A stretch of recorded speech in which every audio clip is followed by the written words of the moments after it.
ADC নির্বাচন, এর মধ্যে দেখা যাচ্ছে যে মথা যারা আছে তারা বলছে এডিসি ভিতরে টাকা দেওয়া হচ্ছে না সরকারকে, তারা বলছে, আবার সরকার পক্ষ বলছে পাহাড় অনেক উন্নত হচ্ছে।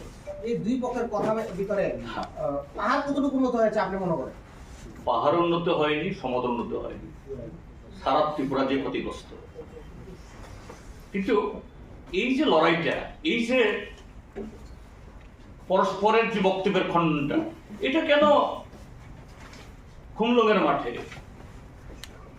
ওই সোলেংটার মাঠে, ছামনের মাঠে এটা হবে কেন?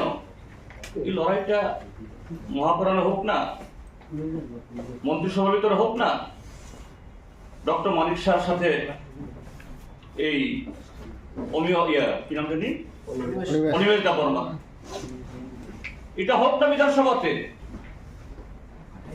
কেন এটাকে ছামনো ওই ছোলেংটা এখানে করতে হবে? আর যদি এরকমই বিরোধ হয়ে থাকে, কেন একসাথে মন্ত্রিসভায় আছেন তারা? কেন আবার বিজেপির এমপি এই কৃতি দেবী সিং মহোদয়া, তিনি বিজেপির এমপি, আবার তিনি মথার সভাতে যান? তাহলে তো কৃতি দেবী সিং এর মথার সভা থাকার কথা না। আর মথাও কৃতি দেবী সিংকে তাদের এখানে নিয়ে যাওয়ার কথা না। তো এগুলো তো ত্রিপুরার মানুষকে ঠকানো, দিন দুপুরে প্রতারিত করা, বোকা বানানো।